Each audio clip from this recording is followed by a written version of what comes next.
about religion in front of any audience. But there we are. I congratulate you on organising this meeting.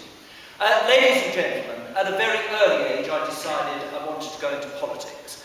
I wanted to go into politics because I wanted to make a difference to people's lives. And I was elected for the first time in 1983.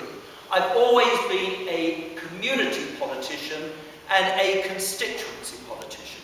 But like most politicians, ladies and gentlemen, we know what the problems are, but it is the solutions that we are challenged by, and if the churches can come up with some of those solutions, I would be only too delighted. And the final thing that I was going to say to all of you, I am in despair at the moment, because I feel that our country has been destroyed and Parliament has been destroyed. My position has been greatly diminished.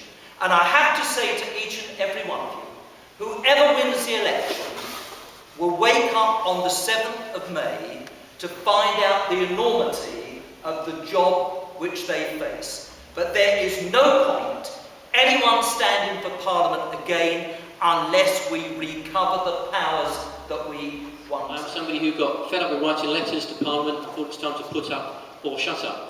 I've lived in Southend for 17 years. I've raised a family here. I have 4 children, 2 of my own, 2 foster children. I work part-time for the Salvation Army. I've done various things in the town. I'd like to talk about the coming election.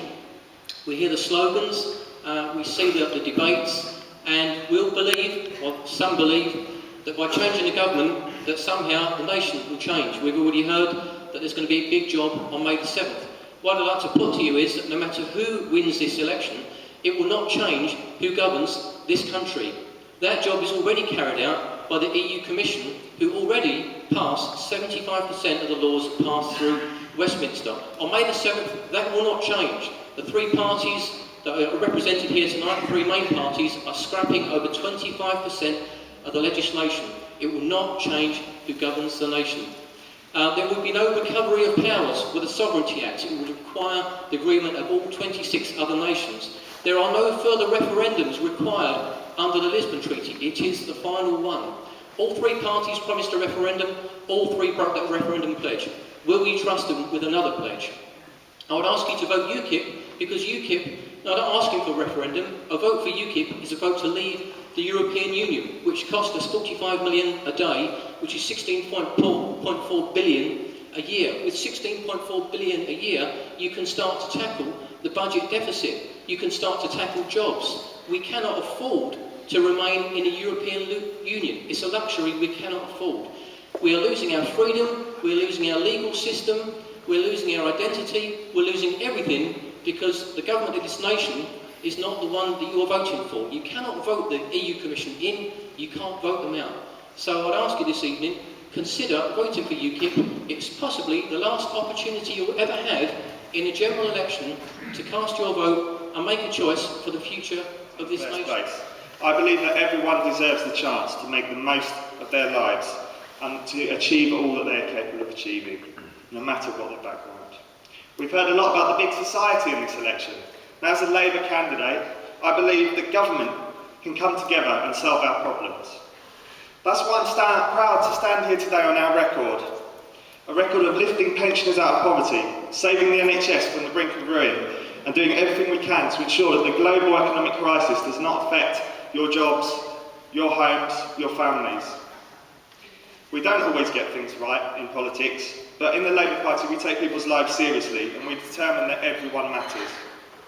Now, I work for a public sector trade union by day, and that gives me the opportunity to represent people in the workplace, people in vulnerable situations, to ensure decent wages, dignity in the workplace, and equality for all, and I'm proud to do that, and to stand here this evening with that as a skill that I would bring to the constituency.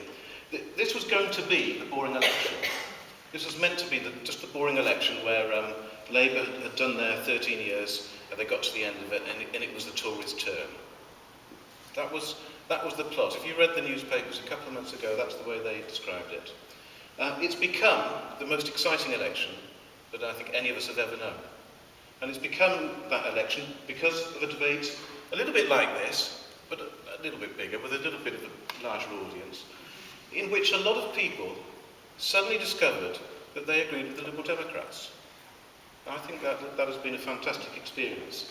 I don't want to stand up here and criticise the other parties. I want to talk just a few seconds about the choice before us.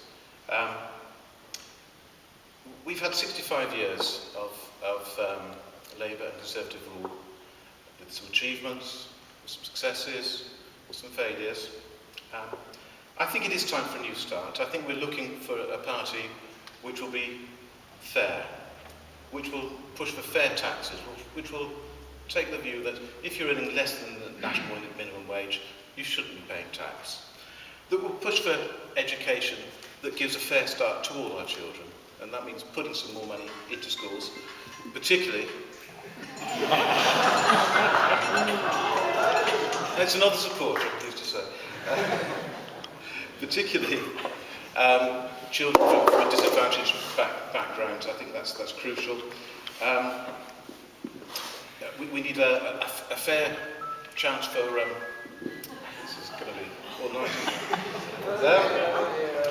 We need a fair chance for industry, and we need fair politics.